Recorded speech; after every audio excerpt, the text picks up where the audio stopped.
Coucou à tous et bienvenue sur ma chaîne, j'espère que vous allez bien et que vous avez passé un très bon mois de janvier. On se retrouve aujourd'hui pour le taroscope du mois de février 2018 pour les Sagittaires, ascendant Sagittaire et lune en Sagittaire. Si vous ne connaissez pas vos signes ascendants et lunaires, je place en barre d'informations deux liens qui vous permettront de les calculer. Je tenais également à remercier très chaleureusement toutes les personnes qui m'ont fait confiance pour me demander un tirage personnel. J'ai reçu énormément de demandes, ce qui explique pourquoi je n'ai pas été très présente ce mois-ci sur la chaîne.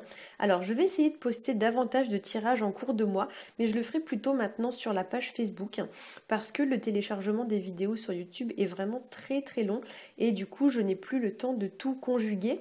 Donc les tirages privés, mon activité professionnelle, puisque les cartes c'est pas mon métier, et les tirages en cours de mois, j'ai plus assez de temps, donc je vais poster plus de tirages, mais plutôt sur Facebook. Voilà, donc n'hésitez pas à nous rejoindre sur Facebook. Je vais vous mettre en barre d'infos aussi mon adresse email pour ceux qui voudraient connaître les conditions pour obtenir un tirage privé. Il y a des conditions voilà, que j'impose, donc envoyez-moi un message et je vous expliquerai avec plaisir les conditions à respecter pour avoir votre tirage. Donc on va commencer tout de suite avec le tirage pour les Sagittaires. J'ai donc tiré 3 cartes du Rider Tarot Deck. La première va représenter votre situation actuelle. La deuxième va représenter les obstacles que vous rencontrerez au cours du mois. Et la troisième carte représentera l'évolution de votre situation. Ensuite, j'ai tiré 3 cartes du Tanis Lenormand qui apporteront un éclairage supplémentaire au premier tirage.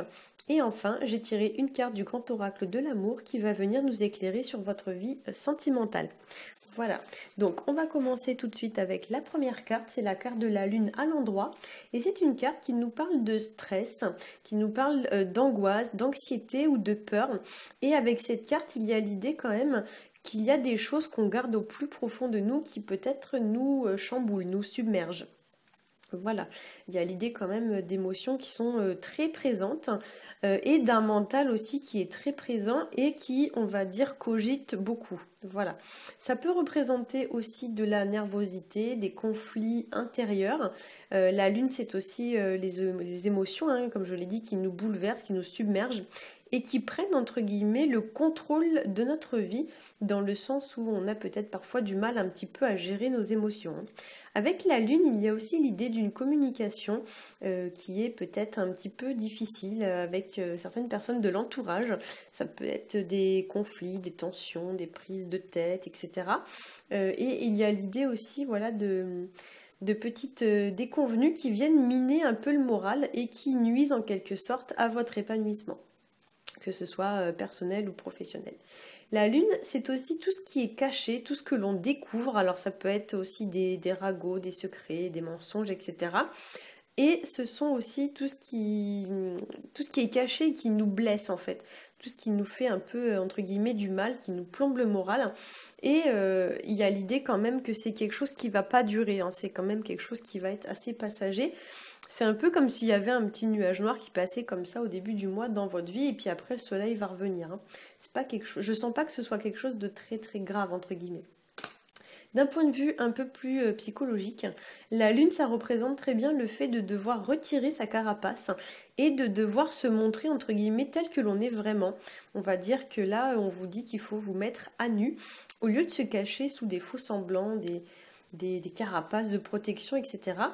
Et ici, il y a quand même l'idée de se sentir particulièrement vulnérable dans un environnement qui parfois est hostile ou du moins qui n'est pas propice, on va dire, à l'épanouissement personnel. Hein. Voilà. Pour certains aussi, avec cette carte, on pourrait parler de mélancolie, de tristesse, voire même d'une légère déprime. Donc attention, il s'agit d'un tirage général, donc tout le monde ne sera pas concerné forcément.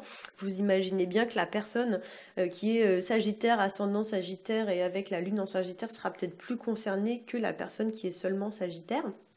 C'est juste un exemple, voilà. Mais pour certains, j'ai l'impression que on pourrait vous parler peut-être ici que il y a des petites déconvenues qui vont vous décourager ou voire même qui vont vous donner envie d'abandonner une situation ou même des disputes, voilà, qui clairement vont vous tirer un peu vers le bas.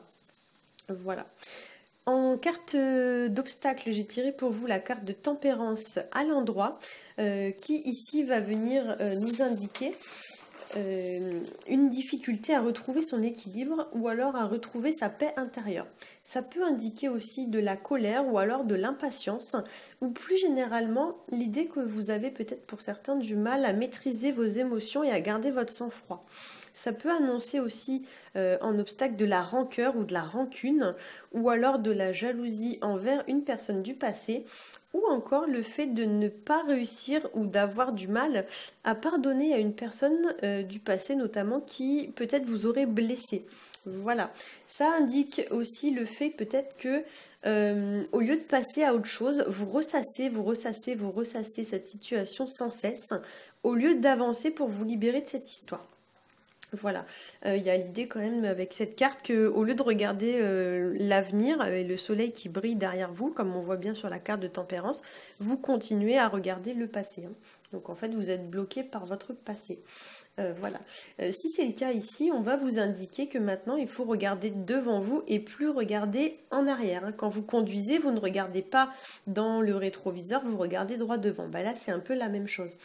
En obstacle tempérance, ça représente aussi le manque d'énergie, ça représente la fatigue ou alors les petits bobos, donc les petits rhumes, les petites bronchites, les petites grippes, etc.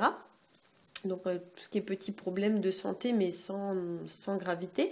Ça peut représenter aussi une mauvaise communication ou alors une mauvaise entente avec l'entourage, donc collègues, amis, famille, etc. Ça peut représenter aussi tout ce qui est donc les non-dits, les faux semblants, une communication qui n'est pas épanouissante. Et tempérance en obstacle, ça peut représenter aussi une difficulté à équilibrer sa polarité masculine et sa polarité féminine. C'est-à-dire que on a tous en nous un côté masculin et un côté féminin et on a du mal à équilibrer les deux dans le sens où peut-être parfois on surréagit, on se montre plus agressif que de raison, on est trop sur la défensive. On a du mal à réagir de manière entre guillemets neutre. Voilà. Donc on est soit dans l'excès ou soit dans le manque d'affirmation. Donc peut-être que pour certains, on se laisse entre guillemets submerger par les événements. On se place en position de victime, etc., etc. Ou alors de l'autre côté, on est trop dans l'agressivité. En troisième carte, j'ai tiré pour vous la carte de l'impératrice à l'endroit qui justement parle d'affirmation de soi et surtout qui parle de trouver le bon équilibre entre l'excès et le manque d'affirmation. Donc je trouve que les deux cartes rentrent très bien en résonance l'une avec l'autre. Avec cette carte, on vous encourage à trouver le juste milieu sur le plan émotionnel, à vous affirmer si nécessaire, mais de manière juste et équitable. Ici, il n'est pas question de réagir de façon agressive, brutale, sans réfléchir, etc. Il n'y a pas d'impulsivité avec l'impératrice.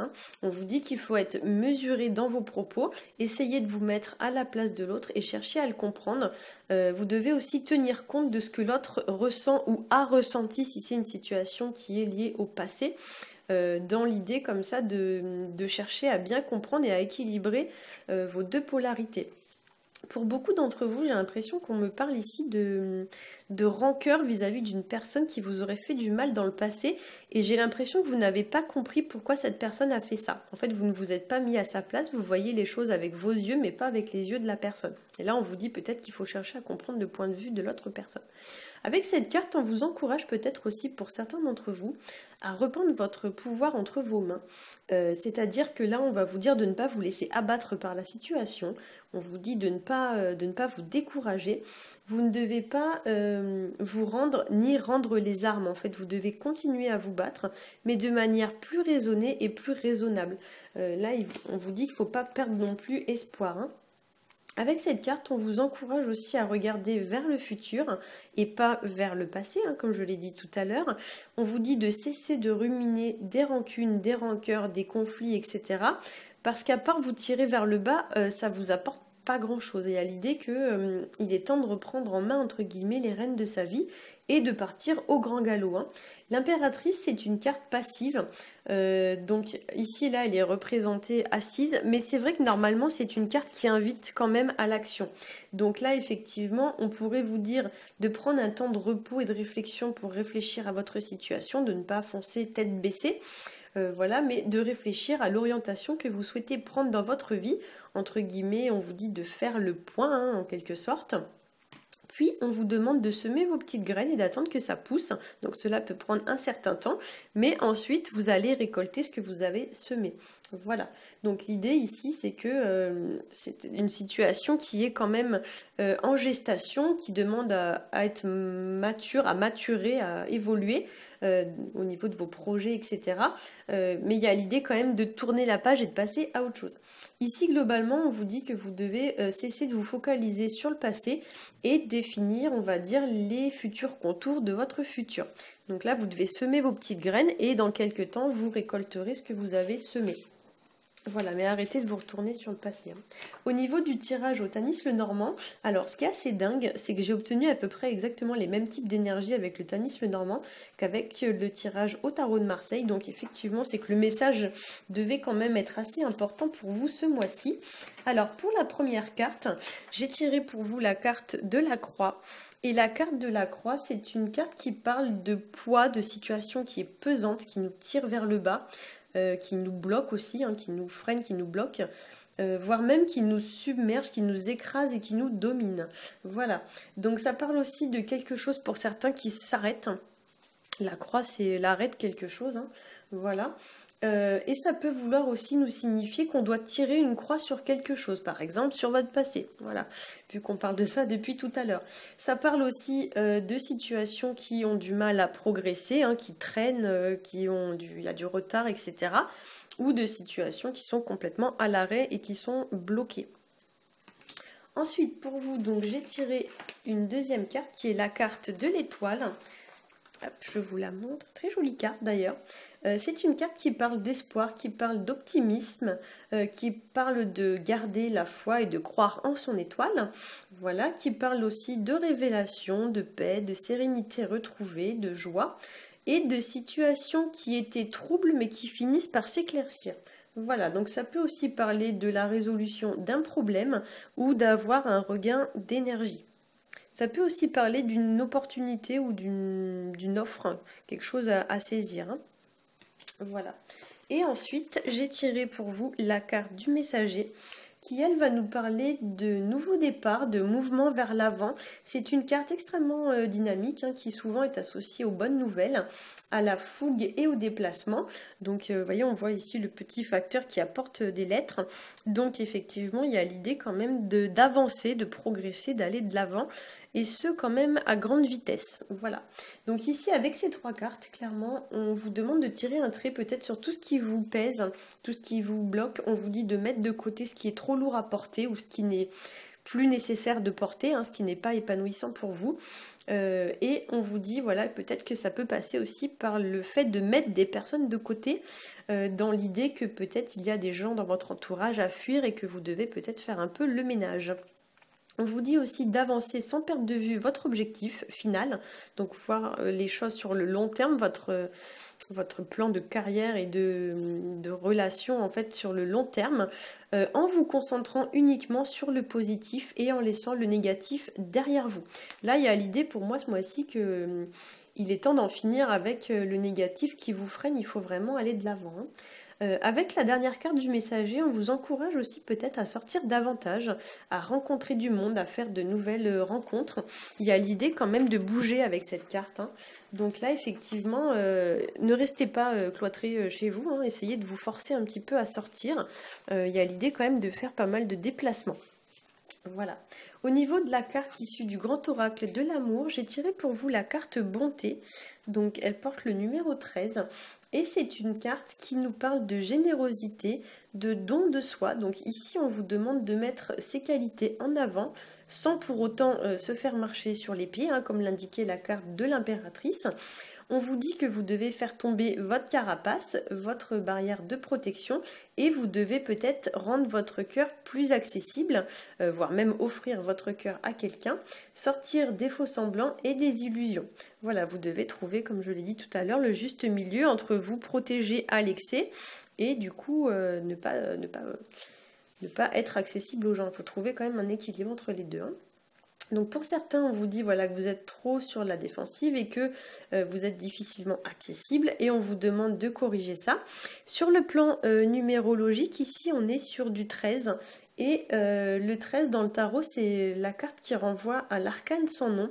C'est la carte qui représente entre guillemets la faucheuse, hein. Donc c'est l'idée de faire table rase du passé, entre autres, donc l'idée de tourner une page définitive de notre vie, une bonne fois pour toutes, j'ai envie de dire.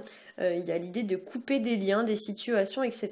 et de plus y revenir par la suite avec la carte de l'arcane sans nom.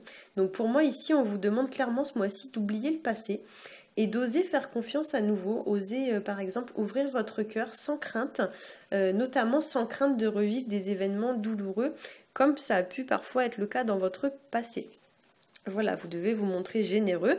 Peut-être avec cette carte aussi, on vous dit de faire des offres, offrez quelque chose, offrez une proposition, offrez à quelqu'un d'aller boire un verre, etc., etc. Peut-être il y a l'idée quand même que c'est à vous aussi de prendre quelques initiatives. Voilà, j'espère que ce tirage vous aura plu.